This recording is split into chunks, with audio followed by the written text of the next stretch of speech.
네, 큐브의 키워드를 만나보겠습니다. 왜라는 키워드를 가지고 왔는데요. 아이 바꿔치기 여부 등으로 관심을 모았던 구미 3세 여아 사망 사건과 관련해서 친모 성모 씨에 대한 선고 결과 저희가 속보로 전해드렸었는데요. 1심에서 징역 8년을 선고했습니다. 오늘 사건 큐브는 최진봉 성공회대 교수 이어서 함께해 주실 거고요. 박주희 변호사 모셨습니다. 어서 오십시오. 네, 징역 8년입니다. 먼저 재판의 쟁점부터 좀 만나볼 텐데요. 박주희 변호사께서 1심 선고의 쟁점부터 짚어주신다면요. 네, 이 사건에서 가장 충격을 줬던 게 이제 외손녀로 알고 있던 이 사망한 아이가 유전자 검사 결과 석 씨의 친딸로 밝혀졌다는 건데요. 네. 그런데 이 석 씨는 재판 과정에서 줄곧 본인은 출산 사실이 없다라는 걸로 계속 부인을 했습니다. 그래서 이번 재판의 쟁점은 첫 번째, 이 출산 사실을 과연 법원에서 인정을 할 것인지 그게 인정이 되어야 아이가 뒤바뀌었다라는 게 사실은 그게 전제가 되는 거거든요. 예. 두 번째가 출산 사실이 인정이 된다고 하더라도 지금 어떻게 뒤바뀌었는지 그리고 출산을 언제 했고 어떠한 방법으로 했는지가 전혀 밝혀지지가 않았거든요. 예. 이러한 상황에서도 법원에서는 아이를 바꿔치기 했다라는 점에 대해서 과연 유죄로 인정을 할 것이냐 이게 두 가지가 쟁점이었는데 오늘 모두 다 인정을 했습니다. 재판부는. 네. 두 가지 다 인정했고, 그러니까 그러니까 바꿔치기를 이제 미성년자 약취 혐의 그리고 사체 은닉 미수 혐의인데 두 가지 혐의를 다 인정해서 8년을 선고했습니다. 말씀해 주신 것처럼요.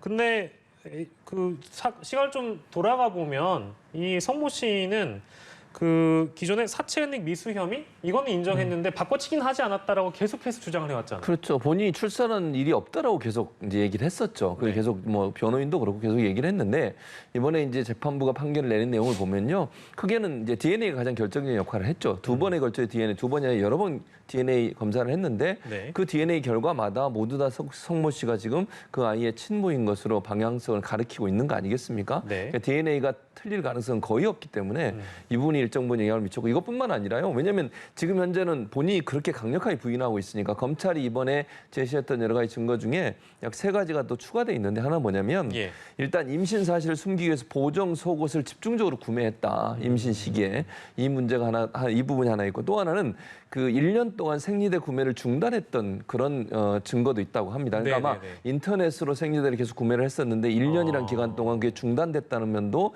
임신을 강력하게 시사하는 부분이라는 얘기를 하고 있고요.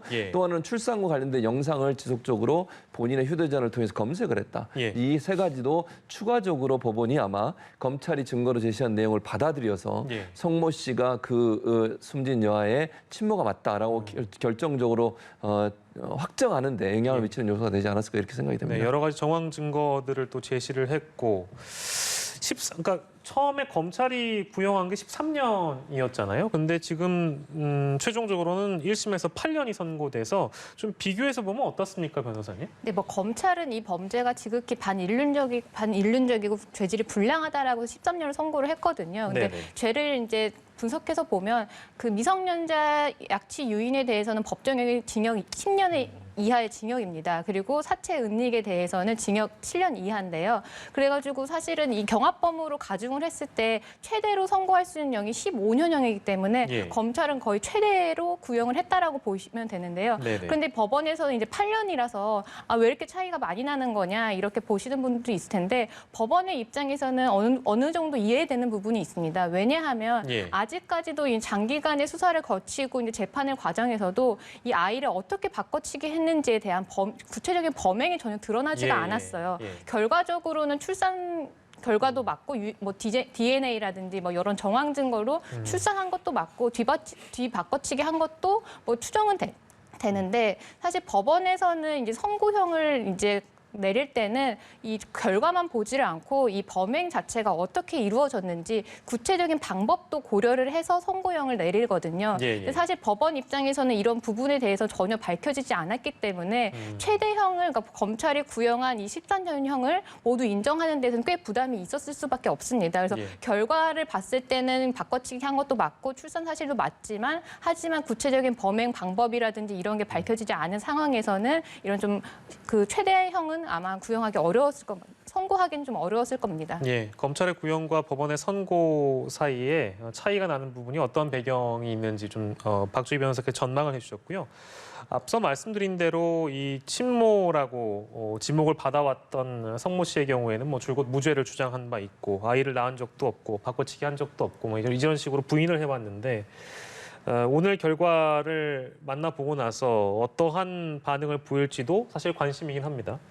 최진봉 교수님 어떤 반응을 보일까요? 아마 항소할 가능성이 높다고 보여져요. 왜냐하면 계속 지금 본인은 출산한 적이 없다고 주장을 하고 있고 네. 또 실제적으로 보면요. 법원이 여러 가지 정황 증거, 예컨대 아까 말씀드린 것 외에도 하나가 더 있는데요. 한 달간 퇴사를 한 적이 있어요. 그걸 이제 출산의 기간으로 보고 있거든요. 이런 여러 가지 정황 증거들로 봤을 땐 출산이 맞다라고 보고 있는 건데 네. 근데 결정적으로 사실은 이제 그 바꿔치기에서 빼돌린 아이를 아직 못 찾고 있잖아요. 그 아이를 찾았다고 하면 결정적인 어떤 증거가 될 겁니다. 아마 그런데 아직까지 못 찾고 있으니까 성모 씨 입장에서는 계속 이렇게 주장을 하는 것 같고 지금까지는 검찰이나 경찰이 찾아내지 못하고 있기 때문에 아마도 제가 볼 때는 항소할 가능성이 높다고 보여집니다. 본인은 오늘 법정에서 상당히 부인하는 모습을 보고 최후 진술에서도 본인은 아이를 출산한 적이 없다고 계속 일관되게 주장을 하고 있어요. 그렇다고 하면 아마 이번 판결을 받아들이지 않을 것 같고요. 항소할 가능성이 높은 상황이라고 보여지고 대부분 추론과 추측이라고 계속 강조를 하고 있는 상황이거든요. 네. 그래서 이제 이런 정황 증거나 아니면 DNA 결과라고 하는 것이 있기 때문에 검찰과 재판부는 이렇게 판결을 내렸지만 아마 2심으로 가지 않을까 하는 예상이 된다고 볼 수 있겠습니다. 예. 이 사건의 이제 그 과학 용어죠. 키메라증이라는 게 있습니다. 한 개체의 유전자가 겹쳐져서 한 사람이 두 가지 유전자를 갖는 현상. 이거는 뭐 큰 쟁점이 안 됐다고 봐야 되는 겁니까? 네, 맞습니다. 그 석 씨 측에서는 이제 아이 출산 사실을 부인을 하면서 이 키메라증에 대해서도 이제 언급을 했는데요. 워낙 세계적으로 극히 좀 없는 그런 현상이다 보니까 이 석 씨 네. 측에서 이게 주된 쟁점으로 이 주장을 한 건 아니고 재판부에 석 씨가 출산을 하지 않았을 수 있는 가능성이 있으니 이 부분에 대해서 좀 의심을 해달라 이러한 취지로 이제 주장을 했습니다. 근데 이제 검찰이나 법원에서 봤을 때는 이 키메라증 한 사람이 두 가지 유전자를 갖고 있는 현상이 굉장히 드물기도 할 뿐더러 그 현상이 설사 있다고 하더라도 그러니까 출산했다라고 이때까지 알고 있었던 딸과 이 사망한 아이 사이의 친모 관계, 친제 관계가 성립되지 않는다라는 거는 키메라증으로 설명을 할 수가 있지만 예. 이 석 씨와 이 사망한 아이 간의 친제 관계가 인정된다라는 점은 키메라증이 인정된다고 하더라도 그것만으로는 부인이 될 수가 없거든요. 그래서 재판부도 뭐 유전자 결과라는 게 좀 명확한 결정적인 증거가 있기 때문에 그걸 토대로 이제 출산 사실을 인정을 했고 이 키메라증 같은 경우는 크게 뭐 작용하지는 않은 것 같습니다. 예. 사라진 아이의 행방은 여전히 찾을 수가 없는 가운데에서 오늘 이 성모 씨에 대한 1심 선고가 나온 것이고요. 앞서서 언니 김 씨의 경우에는 징역 20년을 선고받고 항소를 한 상황인데 오늘 이 재판 결과가 이 김 씨의 남아있는 재판에도 영향을 줄까요? 어떻게 전망하십니까? 뭐 크게 영향을 줄 가능성은 저는 낮다고 봐요. 별개의 문제라고 보거든요. 왜냐하면 김 씨 같은 경우에는 본인이 친딸로 알고 계속 키워왔어요. 그러니까 방치할 당시에도 본인의 딸로 알고 방치를 했었고요. 어린아이를 뭐 이거는 언니든 뭐 어머니든 관계없이 어린아이를 그렇게 방치했을 때 사망이 이를 수 있다고 하는 걸 충분히 예견 가능함에도 불구하고 아이를 돌볼 어떤 임무와 의무를 다하지 않았기 때문에 20년이라고 하는 형이 저는 그렇게 뭐 많다고 보지 않습니다. 개인적으로. 네. 이런 행위를 한 사람에 대해서는 엄벌에 처한다고 저는 보고요. 귀중한 생명 하나를 보호해야 될 엄마가 또는 뭐 언니가 제대로 보호하지 않았다고 하면 그건 책임이 무겁기 때문에 저는 이 뭐 성모 씨의 친모고 아니고 이런 문제가 결국은 본인이 아이를 방치한 사건과 직접적인 연관이 저는 없다고 생각해요. 그래서 아마도 이 김모 씨가 지금 본인은 억울하다고 항소를 했지만 특별히 이 사건과 연관돼서 어떤 변화가 올 가능성은 낮다고 보여지고요. 아이를 제대로 보호하지 못하는 어른들의 책임은 무겁게 지우는 게 맞다고 생각을 합니다. 예, 언니 김 씨의 항소심이 또 있을 것이고 아마 오늘 재판에 있었던 성모 씨의 경우에도 계속해서 부인해왔기 때문에 아마도 항소할 것으로 예상이 되고 있습니다. 오늘 사건 큐브는 여기까지 진행하도록 하겠습니다. 박주희 변호사, 최진봉 성공회대 교수와 함께했습니다. 고생하셨습니다.